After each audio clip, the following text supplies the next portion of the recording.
Cocotos e cocotas, nós temos agora o primeiro grande movimento de arte moderna do século XIX, ali da 1850 até, você vai, essa loucura toda aí, até os dias de hoje, impressionismo, galera, impressionismo, eu estou impressionada com vocês, impressionado com tudo aquilo, aquela loucura toda, impressionado com Monet,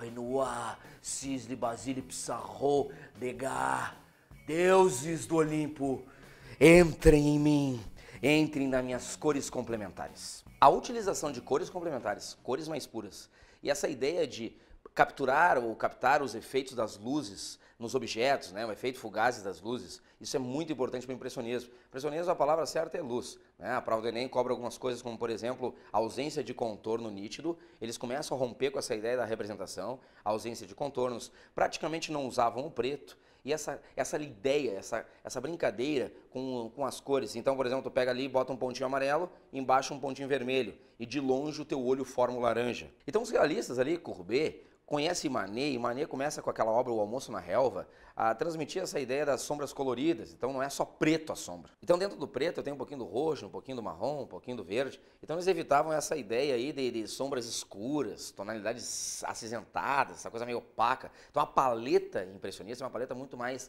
alegre. Então a descoberta da bisnaga da tinta, essa ideia do cavalete e tal, de poder sair dos ateliês foi muito bom. Então iam à floresta de Fontainebleau, depois as margens do Sena, capturar os efeitos das luzes no campo. Então Monet pegou depois ali a Catedral de Rouen em todas as horas do dia. Então a catedral pintada no meio-dia, 1h, 2, 3, 4, 5, 6, 7, 8, 9, 10, 11...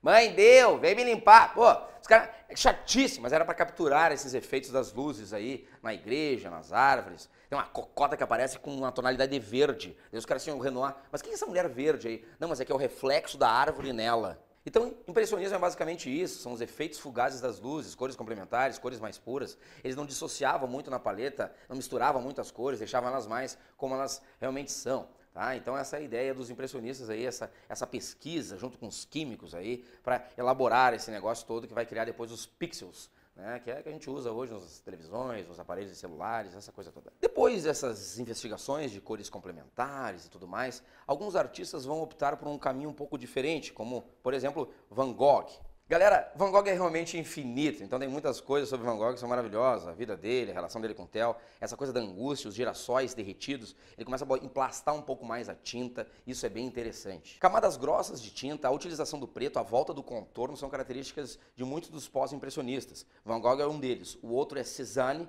o outro é Toulouse. Cézanne é outro que começa ali a capturar as luzes no Morro do Santa Vitória, ali mais ou menos, que é o local onde ele pintava bastante. Então, essa coisa mais englobada, ele é o pai da arte moderna, digamos assim, vai influenciar depois a arte moderna do século XX, Picasso, Matisse, Braque.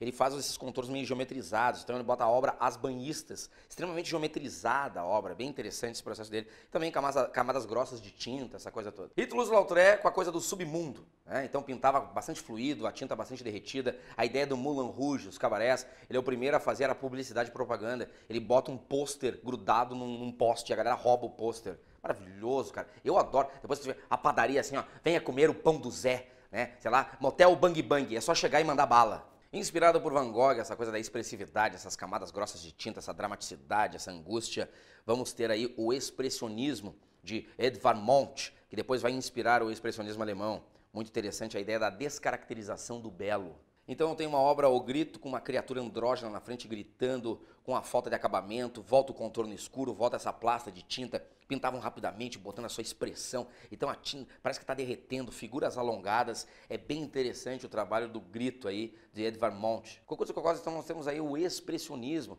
Cuidado que muitas vezes não aparece expressão no rosto, assim, ó, é mais da maneira de pintar. Então pintavam rapidamente, na loucura, botando para fora a sua angústia, o seu sofrimento, a sua dor, né? Imagina, no meio da guerra, Monet pintando a arvorezinha. Então a galera angústia, é uma coisa muito mais profunda aí em relação ao ser humano. Então o ser vai ser colocado aí em xeque.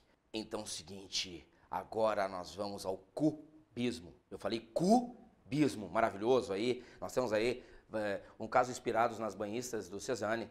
O Picasso vai querer se achar, vai querer se encontrar nesse cenário todo aí. Ele vai criar uma coisa que nunca tinha sido criada antes. A princípio, ele vai romper com uma regra tradicional. Aí começa a ser rompida mais anteriormente ali, mas ele vai romper completamente com a ideia da profundidade. O cubismo é ausência de profundidade. Temos o analítico e o sintético. O analítico eu vou fazer uma análise desse objeto, vou quebrar o objeto, vou botar essa forma tridimensional numa segunda dimensão ali, que é a folha, ou é a tela no caso. Então eu vou lá, uma mulher tocando violão toda quebrada, um vaso todo quebrado. Então, tonalidades terrosas, o ocre, o cinza, o preto, são aí as cores, a paleta do cubismo analítico aí de Pablo Picasso. Depois Picasso vai criar as Mademoiselles de Avignon, influenciado por máscaras africanas, aí a obra Questão do Enem, também em primeiro plano, planos irregulares, a ideia do cilindro, do cone, da esfera, então geometrização da forma, são características bem importantes desse período aí. Além disso, Juan Gris, Picasso e Braque começam a colocar a colagem na pintura. Isso vai influenciar depois até os dadaístas. Cara, o cubismo influenciou muita gente depois, futuristas, dadaístas, é um movimento bem importante. Cubismo sintético, Picasso vai mudar um pouco as cores e vai sintetizar um pouco mais a forma, vai tornar ela um pouco mais visível, não vai tirar daquela bagunça do analítico e vai dar uma... Embora eu adoro aquela bagunça do analítico, né? Mas o sintético é um pouquinho mais simples a ideia. Pega aí a Guernica, 1534,433 e 33 e um terço de vezes que caiu essa obra no Enem aí, pintura monocromática, uma das obras mais famosas da humanidade, e ela faz uma referência à Guerra Civil Espanhola. Na verdade, ele fez uns estudos para um toureiro, amigo dele, que caiu e que morreu, né? Pode ver que tem uma vaca no meio da guerra, ali tem um cara com uma espada no meio da guerra, não tem uma granada, uma bomba, um míssil Tomahawk.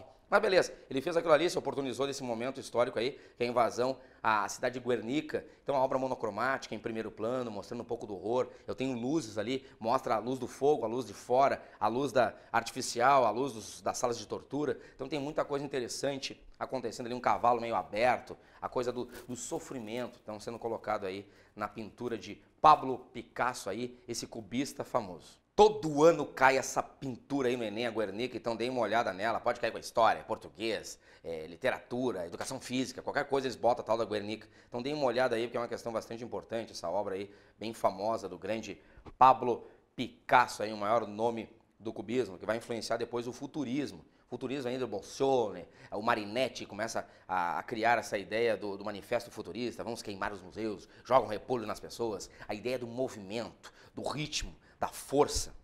Isso é futurismo. Um carinha pedalando uma bicicleta, um cachorrinho andando na rua, um cara andando de trem, um barco, é sempre essa coisa muito forte. Também influenciado pelas cores complementares do impressionismo, com a geometrização do cubismo, o futurismo ele é bastante bagunçado, assim, tu não consegue enxergar bem a forma. Tem uma formulazinha escondida no fundo, um ciclista escondido no fundo, um navio adentrando a loucura, e é a coisa, o ritmo. O cara falou o seguinte, ó, a vitória de Samotrácia é linda, tudo. É a pintura grega, aquela escultura grega maravilhosa do período helenístico. Então, um automóvel é mais bonito do que a vitória de Samotrácia. Então, os caras estão valorizando a ideia do movimento, do ritmo, da indústria, daquela coisa toda. Os caras querem comparar a vitória de Samotrácia a um automóvel é complicado, né? Então, o Boccioni faz a vitória de Boccioni, que era um pouco diferente, parece que ela está se movimentando, é uma estátua ali que parece que tem várias pernas. Então, o cachorro tem 30 cabeças, a mulher tem 40 braços. Então, a ideia do futurismo é isso. E ele pode ter bastante geometrização, várias diagonais, assim, meio confuso. Então, visualmente, ele tem essa coisa do orfismo, dessa confusão visual. Ele é bem forte aí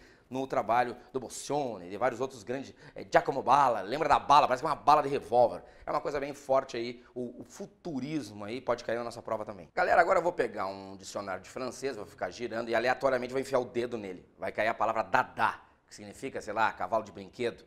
Então, é um nome aleatório escondido aí, né, ou melhor, escolhido pelo homem ali, enfiou o dedo de qualquer jeito, cuspi aqui, joguei na parede, peguei uma privada, inverti, coloquei o nome Rimucci, a fonte. Então aí nós temos Duchamp como maior nome do dadaísmo. Dadaísmo é a descaracterização da figura do artista. Então dessa coisa do dom, do homem compreendido dentro de um ateliê escondido. Então qualquer um pode ser um artista, qualquer coisa pode ser uma obra de arte. Então criaram a ideia do ready-made, que significa objetos prontos. Ah, vou pegar o tronco de árvore e vou grudar uma roda de bicicleta ali. Sei lá, depois a galera dos pós-duchanianos vão pegar uma merda e vão cagar dentro de uma lata e dizer assim, é uma merda de artista, e vão colocar como sendo uma obra de arte.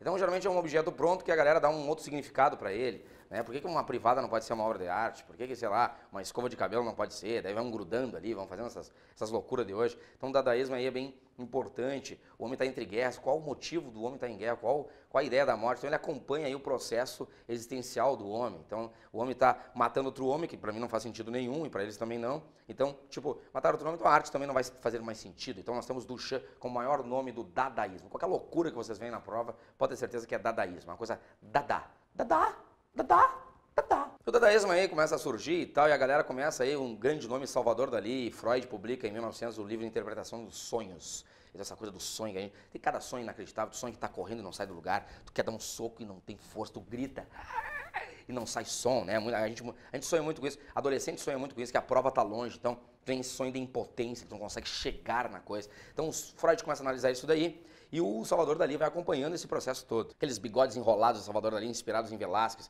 Então ele gostava da pintura clássica, ele vai pegar um pouco dessa coisa figurativa, representativa, e vai botar um pouco dos sonhos ali assim. Então, claro, o Dalí depois brigou com Breton, né, do Manifesto Surrealista, ele vai brigar com a galera do surrealismo, depois tem Magritte, tem Miró, tem essa galera toda, mas ele simplesmente tem um trabalho muito interessante, né? Essa coisa aí do erotismo é muito forte, essa coisa do onírico. O onírico é fundamental para te entender o surrealismo, essa coisa do automatismo psíquico, essa coisa que vem do inconsciente, a arte proveniente do inconsciente. Então, basicamente, eles pintavam sonhos. Lembrem de relógios derretidos, lembrem dessa coisa dos Salvadores, das mulheres com gavetas saindo de dentro do corpo, lembra de um elefante com uns pedaços de pau assim para sustentar. Essa loucura toda, isso aí vem de um movimento inconsciente, vem de uma coisa, eu não sei o que eu sonhei, professor, eu sonhei uma coisa estranha essa noite aí.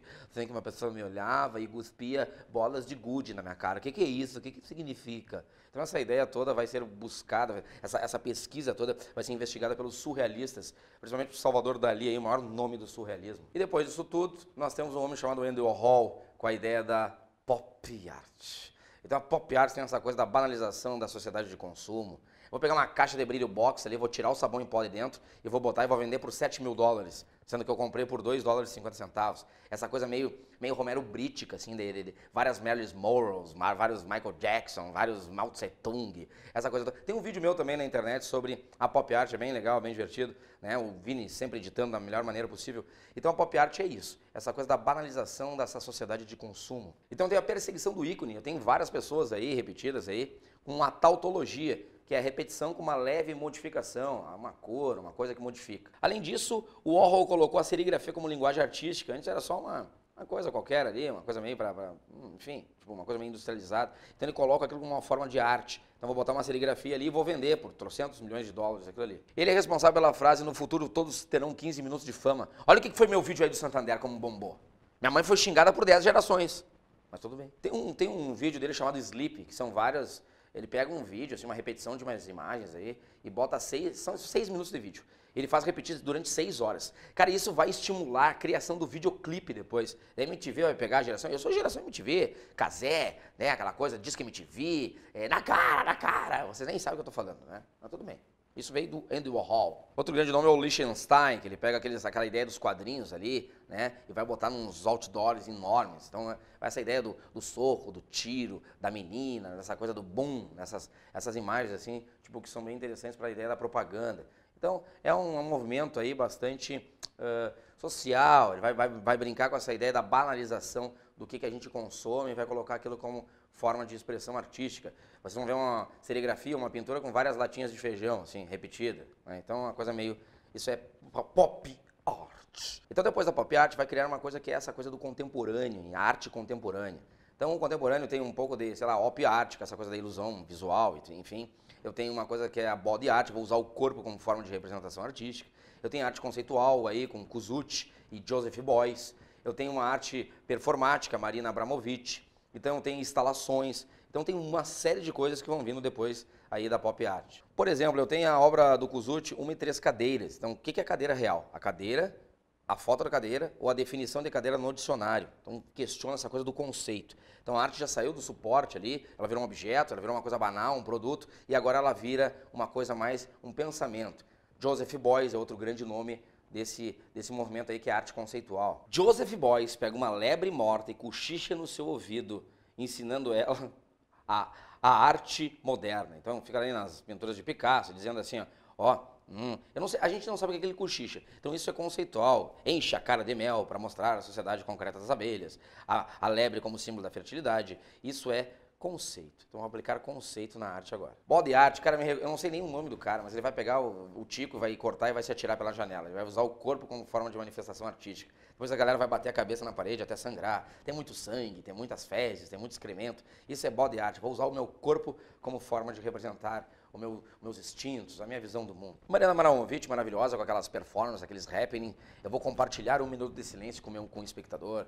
Então, questão do Enem aí, 2015. Então, é bem interessante esse processo dela. Ela pega, tu segura um arco, assim, ó. Ela segura um arco e tu puxa a flecha na cara dela, assim, ó. Só que geralmente as pessoas não soltam, mas se soltar, ela morre. Ela bate na cara dela, tem um vídeo dela tomando vários tapas. Então, é uma coisa muito performática, né? Tem pessoas que usam também o trabalho dela para se inspirar. Grita sem sair o som. Então, é a loucura. Então é uma coisa bem performática mesmo. Muitas das performances, ou no caso dos happening, tem a participação do público. Então o público começa a trocar essa ideia com o artista. Então tu não sabe mais quem gera a arte, se é você ou se é o público. Então o observador começa a participar mais da obra. E no Brasil, ela é trazida por Hélio de Sica e Lígia Clark, a arte contemporânea. Hélio de Sica com várias obras, como por exemplo Parangolé. O pessoal veste um parangolé, que é uma estrutura, um tecido, e entra a Escola da Mangueira inteira dentro do museu. Olha a mangueira aí, gente! E dançandinho assim. Então tu vai vestir a arte, tu vai interagir com o público. Então Hélio de Sica com a obra O Parangolé. Ele já claro que tem a obra Os Bichos, ela pega um metal, tu vai brincando com o metal e tu vai formando o teu próprio bicho. Tu vê que é uma arte interativa. Tu vai pegar um respirador e vai respirar com uma pessoa junto. Então isso é o contemporâneo trazido para o Brasil. Basicamente o contemporâneo gosta dessa interatividade com o público, essa coisa do produtor e do gerador, quem gera a arte, quem produz a arte, e o receptor, eles meio que se misturam. Isso é bem interessante, esse processo todo. Isso é o contemporâneo no Brasil. Hélio de Sica e Lígia Clark. Dê uma olhadinha nesses dois grandes artistas aí. Cocotos e cocotas aí, mergulhamos aí do impressionismo, um dos momentos de arte moderna aí do século XIX. Vamos para cubismo, futurismo, dadaísmo. Conhecemos um pouco do contemporâneo aí. Um beijo gostoso. Fiquem com a gente. Vamos rumo ao topo do Enem.